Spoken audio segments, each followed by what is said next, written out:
নমস্কার, শুভ সন্ধ্যা। শান্তন টিভির পর্দায় মুহূর্তে আমি দীপান্বিতা। চোখ রাখবো বিস্তারিত সংবাদে। সোমবার ফটিকরায় বিধানসভার অন্তর্গত বিলাসপুর গ্রাম পঞ্চায়েতের পেচার ডহর এলাকায় উদ্বোধন হয় দক্ষিণ ভারতের সিঙ্গিরি বালাজি মন্দির, শ্রী শারদাম্বা মন্দির ও আদি শঙ্করাচার্য মন্দির। একসাথে এই তিনটি মন্দিরের উদ্বোধন করেন গুরুদেব সেবা দুরিনা পদ্মশ্রী পুরস্কার প্রাপ্ত doctor V R. Gaurishankar, chief adviser Shri Sharada Peetham Sringeri গুরু সেবা নিরতা। এছাড়াও অনুষ্ঠানে উপস্থিত ছিলেন পি.এ. মুরলী, সিইও, এবং অ্যাডমিনিস্ট্রেশন শ্রী শারদা পীঠম সিঙ্গিরি। অনুষ্ঠানে মুখ্য অতিথি হিসেবে উপস্থিত ছিলেন রাজ্যের মুখ্যমন্ত্রী ডক্টর মানিক সাহা। সম্মানিত অতিথি হিসেবে উপস্থিত ছিলেন নাগাল্যান্ডের রাজ্যপাল এল.এ. গণেশান। এছাড়া উপস্থিত ছিলেন রাজ্য সরকারের দুজন মন্ত্রী সুধাংশু দাস ও মন্ত্রী টিঙ্কু রায়। মুখ্যমন্ত্রী ডক্টর মানিক সাহা বক্তব্য রাখতে গিয়ে বলেন, গত 10 বছরে নরেন্দ্র মোদীর নেতৃত্বে দেশ এগিয়ে গেছে। দেশ পুরনো গৌরব ফিরে পাচ্ছে। পর্যটন মন্ত্রণালয়ের অন্তর্গত প্রসাদ প্রকল্পে দেশে সংস্কার ও পর্যটনের জন্য একটি পদক্ষেপ নেন মোদী ক্ষমতায় আসার পর। কাশীধামে এখন অনেক লোক যাচ্ছে। মধ্যপ্রদেশের উজ্জয়নে মহাদেবের মহাকাল দর্শন এক অন্য রকমের অনুভূতি। এসব ধর্মীয় স্থান ধর্মের সাথে সাথে অর্থনীতিতেও প্রভাব পড়ে। অন্য জেলায় লোক এই মন্দিরে আসার জন্য ব্রিজ তৈরি করা হচ্ছে মনু নদীর উপর, যাতে লোকদের অনেকটা জায়গা ঘুরে না আসতে হয়। পেচাদর ভিলেজ এবং কৈলাস শহর ঊনকোটি ডিস্ট্রিক্টে একটু আগে আমাদের সবার হাত ধরে যে উদ্বোধন হয়ে গেল, অনেকেই হিন্দু নবজাগরণের দর্শক বলে অবহিত করছে, কিন্তু আমি মনে করি এই দশক ভারতের বিশ্বগুরু হওয়ার একটা প্রারম্ভিক যাত্রা, তার ইনিশিয়েশন। গত 10 বছর ধরে লাস্ট যে ডিকেড, সে ডিকেডে মাননীয় প্রধানমন্ত্রী নরেন্দ্র মোদীজির যে নেতৃত্বে যেভাবে দেশ বহু কৃতিত্ব এবং সুনামের সাথে এগিয়ে যাচ্ছে এবং দেশ তার পুরনো যে ঋত গৌরব যে ফিরে পাচ্ছে, সেই কারণে আমি বলবো যে এটা একটা হিন্দু নবজাগরণের একটা ইনিশিয়েশনের দর্শক বলে আমি অবহিত করব। ক্ষমতায় আসার পর মোদীজি 2014-15 বর্ষে পর্যটন যে আমাদের মন্ত্রণালয়ে আছে, সেই অধীনে তীর্থস্থানগুলো সেগুলোতে সংস্কার এবং তার পুনর্নির্মাণের জন্য একটা প্রসাদ স্কিম উনি চালু করেছেন। 2021 সালে আমরা সবাই জানি যে কাশী বিশ্বনাথ ধামের বিকাশ করা হয়। আমরা সবাই টিভির পর্দাতে সেটা আমরা প্রত্যক্ষ করেছি, যার ফলে এখন কাশীতে এত ভক্তরা যান, ডিভোটিরা যান। আগরতলা পুর নিগমে 2024-25 অর্থ বছরে নয়া বাজেট সর্বসম্মতিক্রমে গৃহীত হয়েছে সোমবার। শহরকে বন্যা থেকে মুক্ত রাখতে বাজেটে 3টি পাম্প বসানোর জন্য অর্থ রাশি বরাদ্দ করা হয়েছে। পাশাপাশি আগরতলা শিশু উদ্যানে একটি আধুনিক কফি হাউস স্থাপন করা হবে। সহসায় এর উদ্বোধন হবে বলে জানান মেয়র দীপক মজুমদার। আগরতলা শহরবাসীর বিভিন্ন সুযোগ সুবিধাকে সামনে রেখে গত বুধবার আগরতলা পুর নিগমের 2024-25 অর্থ বছরে 416 কোটি টাকার বাজেট পেশ করা হয়। সোমবার আগরতলা পুর নিগমের কনফারেন্স হলে বাজেট পেশের উপর আলোচনা হয়। উপস্থিত ছিলেন মেয়র দীপক মজুমদার। তিনি বলেন, আগরতলা শহরকে যানজট মুক্ত, পরিষ্কার পরিচ্ছন্ন এবং উন্নত নাগরিক পরিষেবা দেওয়ার লক্ষ্যে গত বুধবার 2024-25 অর্থ বছরের বাজেট পেশ করা হয়েছিল, যাতে আগামী দিনে নাগরিকদের সুষ্ঠু পরিষেবা দেওয়া যায় সেদিকে লক্ষ্য করে পেশ করা বাজেটের উপর সোমবার আলোচনা হয়। তিনি জানান, আগরতলা শহরের বিভিন্ন ওয়ার্ডগুলি পরিষ্কার পরিচ্ছন্ন করা, ওপেন জিম তৈরি করা, যে সমস্ত বিনোদন পার্ক সংস্কারের অভাবে ভুগছে সেগুলো সংস্কার করা, সার্বিকভাবে আগরতলা শহরকে সাজানোর জন্য চেষ্টা করা হচ্ছে বলে জানান মেয়র। এবং যে বাজেট পেশ হয়েছিল তা আজ সর্বসম্মতিক্রমে গৃহীত হয়েছে। 2018 সালে বিজেপির নেতৃত্বাধীন সরকার ত্রিপুরা রাজ্যের প্রতিষ্ঠা হওয়ার পর সরকারি সহযোগিতায় আগরতলা পৌর নিগম কর্তৃপক্ষ কাজ করে চলছে। নতুন করে সাজিয়ে তোলা হচ্ছে আগরতলা শহর। মানুষের চাহিদার উপর গুরুত্ব দেওয়া হচ্ছে। সর্বাত্মকভাবে জনমুখী এই বাজেট গ্রহণ করা হয়েছে বলে জানান মেয়র। তো আমার বিশ্বাস এবং প্রত্যাশা এই বাজেটে যা যা বলা হয়েছে, আমরা গত বছর বাজেট আমরা রেখেছিলাম, সেইভাবে আমরা কাজ করেছি। এই বাজেটের বাইরেও আগরতলা শহরে শুধু 416 কোটি টাকার কাজ হয় না। আগরতলা শহরবাসীর জন্য নগরায়ণ দপ্তর, বিদ্যুৎ দপ্তর, স্মার্ট সিটি, কেন্দ্রীয় প্রকল্পের টাকাও আসে। সার্বিকভাবে অনেক টাকা খরচ করা হয় শহরবাসীর জন্য, উন্নয়নের জন্য। যেটা দীর্ঘ 25 বছর শহরবাসী এই কাজ, যাদের জন্য কাজ করা উচিত ছিল, যারা দায়িত্বে ছিলেন কমিউনিস্ট বন্ধুরা, তারা কাজ করেন।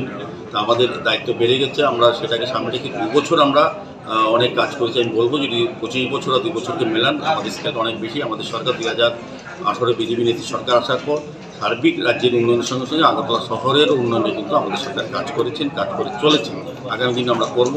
কাজে আজকের এই বাজেটকে আমি বলবো সর্বাত্মকভাবে জনগণের জনমুখী বাজেট, এবং এটাতে আগরতলা শহরে মেইন যে দুটি সমস্যা, এটা হচ্ছে পানীয় জলের সমস্যা। এটা কিছু কিছু ওয়ার্ডে এখনও আছে, সেটা আগামী 7 থেকে 9 মাসের মধ্যে আমরা চেষ্টা করব এটা দূর করতে। কারণ আমাদের 47টি নতুন মডার্ন আইআইপি আমরা হাতে, যে ডিডাব্লিউএস, জল বোর্ড এবং আগরতলা পৌর নিগম 24টি অলরেডি কমপ্লিট হয়ে গেছে, বাকি কাজগুলি চলছে। আর একটা যে সমস্যা হচ্ছে বৃষ্টির জল যেটা জমতো আগরতলা শহরে, আপনারা দেখবেন অল্প বৃষ্টিতে আগে শিবনগর, ধলেশ্বর, জয়নগর, রামনগর নিম্নাঞ্চলে 2-3 দিন মানুষের বাড়ি জল থাকতো, রাস্তা জল জমে থাকতো। এখন কিন্তু আগরতলা শহরে বেশি বৃষ্টি হলো 1 ঘন্টা থেকে 6 ঘন্টা বেশি আগরতলা কিছু কিছু জায়গায় জল জমে, কোনো ধলেশ্বর বা বনমালীপুর কোনো এলাকায় এখন কিন্তু আর জল থাকে না কোনো বাড়িতে। আগরতলা শহরে যে পানীয় জলের সমস্যা রয়েছে সেটা আগামী 9 মাসের মধ্যে সমাধান করার চেষ্টা করা হবে। পাশাপাশি বন্যার জল থেকে আগরতলা শহরবাসীকে মুক্ত করার জন্য কাজ চলছে। বর্তমানে আগরতলা শহরে তেমন কোনো জল জমে না এবং জল জমলেও দীর্ঘস্থায়ী হয় না। নয়া বাজেটে আধুনিক 3টি পাম্প বসানোর জন্য সিদ্ধান্ত নেওয়া হয়েছে। সহসাই এই পাম্প বসানো হবে বলে জানান মেয়র। আগরতলা শহরের শিশু উদ্যানে একটি আধুনিক কফি হাউস বসানোর কাজ শুরু হয়েছে। সহসাই এটি চালু করা হবে। স্যান্দন টিভি। আসন্ন লোকসভা নির্বাচনকে সামনে রেখে নির্বাচনী ক্যাম্পেইনিং ও তার ব্যবস্থাপনা নিয়ে বিভিন্ন মণ্ডলের বৈঠক শুরু করেছে লোকসভা নির্বাচনের পশ্চিম আসনের মনোনীত বিজেপি প্রার্থী বিপ্লব কুমার দেব। তিনি কার্যকর্তাদের সাথে বৈঠক করে লোকসভা নির্বাচনের লড়াই কৌশল সম্পর্কে পরামর্শ গ্রহণ করতে শুরু করেছেন। সোমবার রাজধানীর লঙ্কামুড়া কমিউনিটি হলে বরজলা বিধানসভা কেন্দ্রের কার্যকর্তা নিয়ে বৈঠক করেন। বিপ্লব কুমার দেব বলেন, কার্যকর্তাদের কাছ থেকে পরামর্শ নিয়ে গণদেবতাদের কাছে যাবেন তিনি। এর জন্য সমস্ত মণ্ডলে যাচ্ছেন তিনি। কংগ্রেস ও সিপিআইএম সবার কাছে যাবেন তিনি, কারণ তাদের ছেলে মেয়েদের ভবিষ্যৎ প্রধানমন্ত্রী নরেন্দ্র মোদীর কাছে রয়েছে। তাই বিপ্লব দেবের জন্য নয়, প্রধানমন্ত্রী নরেন্দ্র মোদীর জন্য ভোট প্রার্থনা করতে যাবেন তিনি বলে জানিয়েছেন। ভারতীয় জনতা পার্টির আমি কার্যকর্তা, লোকসভার প্রার্থী হয়েছি। প্রথমে আমার দায়িত্ব আমাদের দেবতুল্য কার্যকর্তাদের সঙ্গে আগামী দিনে আমাদের যে ইলেকশন ক্যাম্পেনিং আর তার ব্যবস্থা কিভাবে করা ও তাদের সঙ্গে পরামর্শ করে আর তারপর গণদেবতার কাছে যাব, সেই মন্ত্র নিয়ে আমি সমস্ত মণ্ডলে ভারতীয় জনতা পার্টির সমস্ত স্থানীয় নেতৃত্ব এবং দেবতুল্য কার্যকর্তাদের কাছে আসছি। আমার বিশ্বাস, যেটা আমি আপিল করেছি কার্যকর্তাদের কাছে, যে ত্রিপুরার সমস্ত মানুষের কাছে যাওয়া, জাতি, ধর্ম, দল, মত, রাজনীতিক ঊর্ধ্বে উঠে সবার কাছে মাননীয় প্রধানমন্ত্রী নরেন্দ্র ভাই মোদীর জন্য আর আমি এখানে প্রার্থী হয়েছি আমার জন্য আশীর্বাদ এবং তাদের ভালোবাসা প্রার্থনা করা এবং ভদ্রতার সঙ্গে, সভ্যতার সঙ্গে প্রত্যেকটি মানুষের কাছে, সিপিএম করুক, কংগ্রেস করুক, তাদের কাছেও বাড়িতে যাওয়া। ওনারাও জানেন যে ওনাদের ছেলে মেয়ের পরিবারের ভবিষ্যৎ নরেন্দ্র ভাই মোদীর কাছে আছে। মোদীর মতো ব্যক্তিত্ব প্রধানমন্ত্রী হওয়া উচিত, এটা ভারতবর্ষের মানুষ বোঝে। স্বাভাবিকভাবে ভোট বিপ্লব দেবকে এটা দিচ্ছে না, ভোট নরেন্দ্র মোদীকে প্রধানমন্ত্রী বানানোর জন্য দিচ্ছে। নিজের ছেলে মেয়ের ভবিষ্যৎ এবং ভারতের সুরক্ষা এবং ভারতবর্ষের সমৃদ্ধি প্রতীক সেই ইলেকশন। মন্ত্রীর কেন্দ্রে বঞ্চিত দিব্যাঙ্গ যুবতী ও তার পরিবার সহযোগিতার দাবি জানালো সরকারের কাছে। শারীরিক দুর্বলতা এই রেশমি দেববর্মা 29 কৃষ্ণপুর বিধানসভা কেন্দ্রের অন্তর্গত খাসিয়ামঙ্গল এলাকার বাসিন্দা। মন্ত্রী বিকাশ দেববর্মার বিধানসভা কেন্দ্রে দিব্যাঙ্গ যুবতীর ভাগ্যে জোটেনি সামাজিক ভাতা। শারীরিক দুর্বল এই রেশমি দেববর্মা 29 কৃষ্ণপুর বিধানসভা কেন্দ্রের অন্তর্গত খাসিয়ামঙ্গল এলাকার বাসিন্দা। বাড়িতে নেই প্রধানমন্ত্রী আবাস যোজনা প্রকল্পের সরকারি ঘরও, অথচ তার প্রতিবন্ধী শংসাপত্র রয়েছে। তারপরেও নেই সরকারি সাহায্য সহযোগিতা। 6 বছর থেকে কোনো এক অজ্ঞাত কারণে রেশমি দেববর্মা এক পা অচল হয়ে বর্তমানে দিব্যাঙ্গের তালিকায় নিজের নাম নথিভুক্ত করেছে। সেই থেকে আজ পর্যন্ত এই অসহায় পরিবারের ভাগ্যে জোটেনি কোনো প্রকারের সাহায্য সহযোগিতা। তাদের এই দুরবস্থার সময় পাশে দাঁড়িয়ে সহযোগিতা করার কাউকে পায়নি। আত্মীয় পরিজন কিছু সাহায্য সহযোগিতার হাত বাড়িয়ে দেওয়ায় কোনো প্রকার চলছে মা ও মেয়ের টানাটানির সংসার, কিন্তু মিলছে না ভাতা ও প্রধানমন্ত্রী আবাস যোজনার সরকারি ঘর। এতে করে এই হতদরিদ্র পরিবারটি কন্যা সন্তানের চিকিৎসা সহ ভরণ পোষণ করতে পারছেন না অসহায় মা। সরকারি সহযোগিতাই একমাত্র দাবি এই অসহায় পরিবারের। অন্যদিকে এই এলাকার বিধায়ক তথা জনজাতি কল্যাণ দপ্তরের মন্ত্রী বিকাশ দেববর্মা এই প্রতিবেদন সম্প্রচার হওয়ার পর তাদের সাহায্যের হাত বাড়িয়ে দেয় কিনা সেটা এখন দেখার বিষয়। হ্যাঁ, রেশমি দেববর্মা। এটা কোন জায়গা? এটা খাইছে বাজার, খাইছে। খাইছে। আচ্ছা, তোমার এই অবস্থা, যে পায়ের অবস্থা, কত বছর দিরা? মানে 6 বছর থেকে পড়ছে বলে। কোনো রোগ টুক হয়েছিল? না, এমনিতেই আছে গা। হ্যাঁ, তো তুমি পড়াশোনা করনি? করে। কোন ক্লাসে পড়ো? তখন তো পড়ে না, মাধ্যমিক যাওয়ার পড়ছে কোন স্কুল থেকে? বরমসর হাই স্কুল থেকে। তোমার কি বিকলাঙ্গ যে হয়েছে, তোমার সার্টিফিকেট আসেনি? আছে। ভাতা টাতা পাইছো নি সরকার থেকে? না, সার্টিফিকেটটা কই? বাদু মাধ্যমিক না, ওই যে পা যে ভালো না, তোমার এই সার্টিফিকেট আসেনি, বিকলাঙ্গ সার্টিফিকেট? আছে। তোমরা পরিবারে কতজন লোক? এখন তো আমার মা লাগে 2 জন থাকে। তোমরা কি করে খাও? ওই মাসি তার একটু দেয়, পিসি তার একটু দেয়। এমনি আর অন্য রুজি রোজগার নাই? না, তার সমস্যা হয়েছে অ্যাকচুয়াল আগে তো তার স্বামী আসিল, এরপরে স্বামী মরণের পরে আবার সে নিজস্ব এই অবস্থা আপনি নিজেই দেখছেন যে এখন বর্তমান সে বিকলাঙ্গতে আসে। ওর সঙ্গে একজন মেয়ে আসে, মেয়েও বিকলাঙ্গ, মোটামুটি বলতে পারে কি জন্ম থেকেই বিকলাঙ্গ। প্রায় 4-5 বছরের থেকেই মানে সে একটা অ্যাক্সিডেন্ট, মানে ঘরের মধ্যে অ্যাক্সিডেন্ট হয়ে তার পাওয়াটা একটা বিকলাঙ্গ হয়ে গেছে আর কি। তো কিভাবে তারা ফ্যামিলি চলে? এখন ফ্যামিলি তো তার বোনেরাও আছে, একটু কিছু যে কিছু দেই, কিন্তু বেশি দিতে পারে না। আর আমি নিজস্ব যা যতটুক পারে আমি সাহায্য করতেছি। আর কিছু স্পেশাল খাওয়ানোর আমি কত মানুষকে রাখছি, যদি কোনো এরা খাওয়ানোর যদি ইচ্ছা থাকে বা ইচ্ছা না থাকলে আমি প্রত্যেক রবিবার বুধবারে তার মানে মাছ টাছ খাওয়ানোর একটা এটাও ব্যবস্থা করছি। যখন তার এই অবস্থা কতদিন বাঁচবো না বাঁচবো এটাও জানে না, ওইটা লক্ষ্য করে আমি মানে বর্তমান কন্টিনিউ আমি অলরেডি তার মাছ টাছ খাওয়াই। আর এখানে আমি তারার যে অবস্থা বড় নাই, আমি নিজস্ব ফ্যান ট্যানও কিনে দিছে, কম্বল টম্বলও মশারি টশারিও দিছি, কারেন্ট বাল্ব টাল্বও আমি আগে থেকে করে দিতেছে। আর এখনও বর্তমান আমি যা পারি আইতে যাইটা আমি তারা দেখশন করি, দেখা এটাই। আর আপনারা যখন আমাকে জিজ্ঞাসা করছেন এইটা যদি এই যে ধরেন তেলিয়ামোড়া কনস্টিটুয়েন্সির যারা রিপ্রেজেন্টেটিভ হোক বা সরকারিভাবে হোক, যদি এই গরিব ফ্যামিলিকে যদি নজর দেন তাইলে খুবই ভালো হইব। এটাই আমার একটা নিবেদন থাকবো, এটাই আর কি। তবে এলাকায় গুঞ্জন উঠেছে, ভোট আসলে বাড়িতে সকালবেলা আসেন বহু দলের নেতা নেত্রীরা, কিন্তু ভোট শেষ হতেই তারা ভুলে যান এই অসহায় পরিবারকে সহযোগিতা করার কথা। স্যান্দন টিভি। পরীক্ষা কেন্দ্রে দেরিতে পৌঁছানোর কারণে মাধ্যমিকের অঙ্ক পরীক্ষা দিতে পারল না এক ছাত্র। তার নাম অভিজিৎ চাকমা। সে বয়েজ বোজং স্কুলের ছাত্র। তার পরীক্ষা কেন্দ্র ছিল উমাকান্ত স্কুল।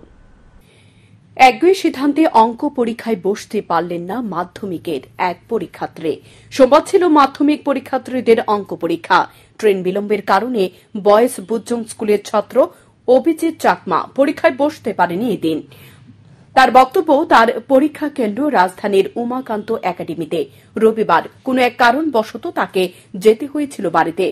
তার বাড়ি মনুতে। সোমবার ভোরে আগরতলাগামী ট্রেন দিয়ে যথারীতি সে রওনা হয়েছিল।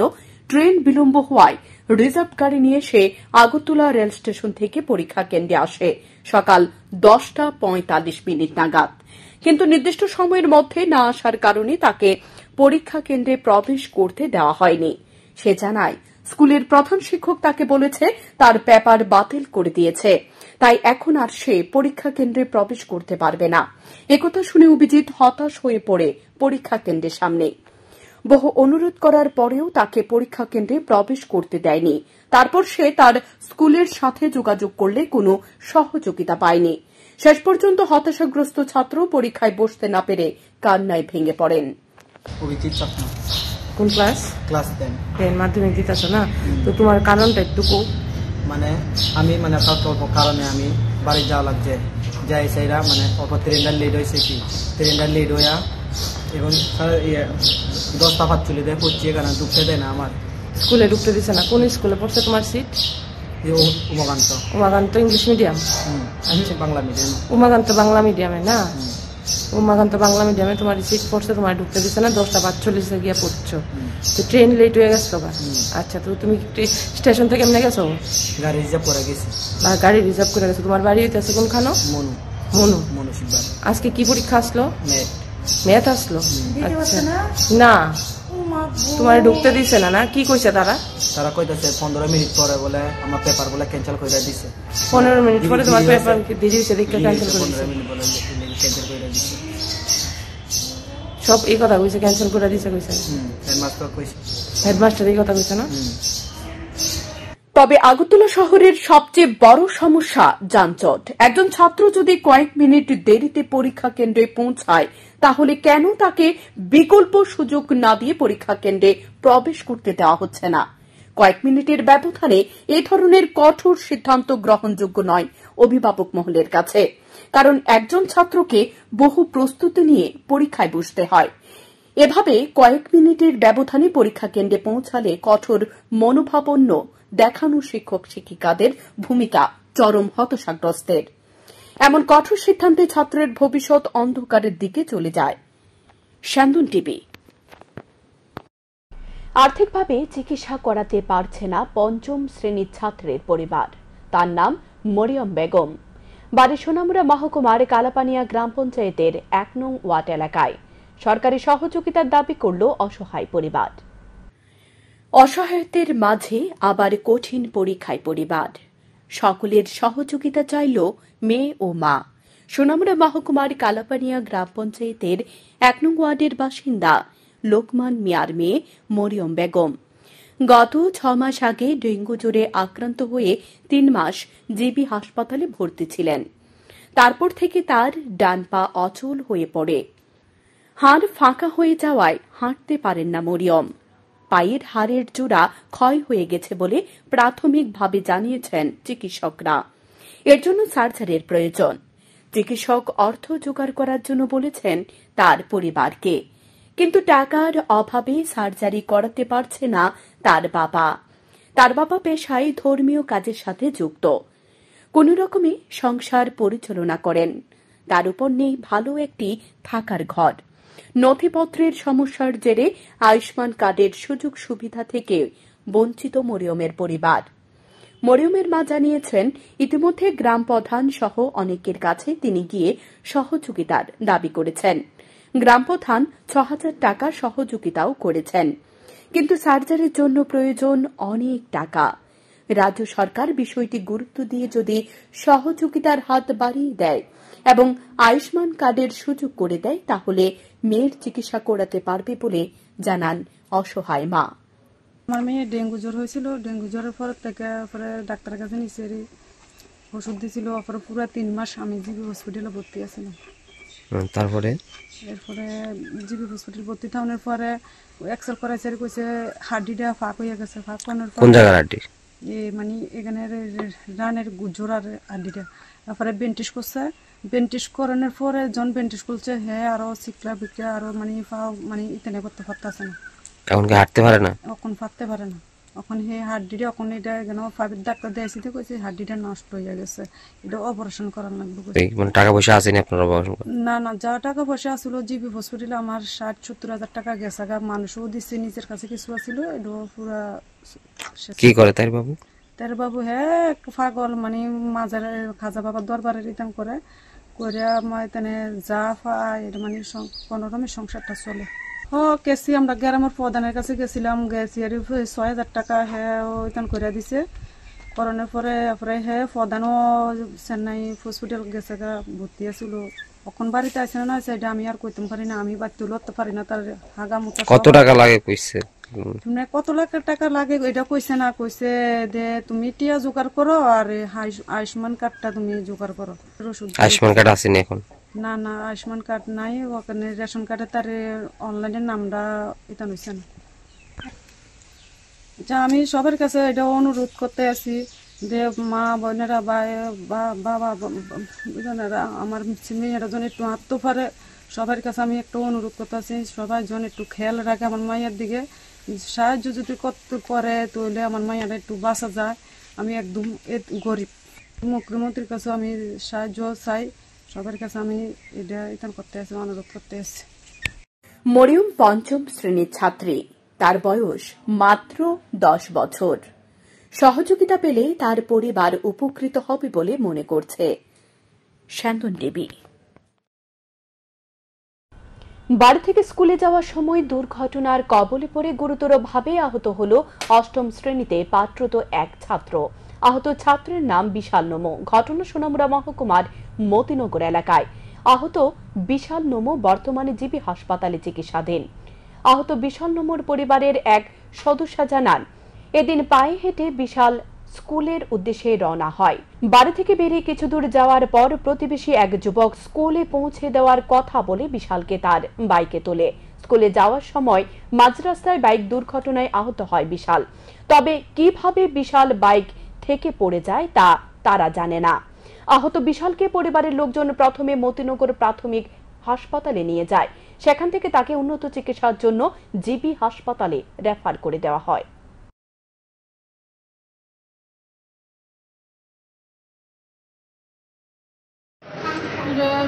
স্কুলে যেতে গেছে 10টার সময় এগুলোর বাইক দিয়ে বাবার কাছে পাশের মানুষও একটা বদা লাগে।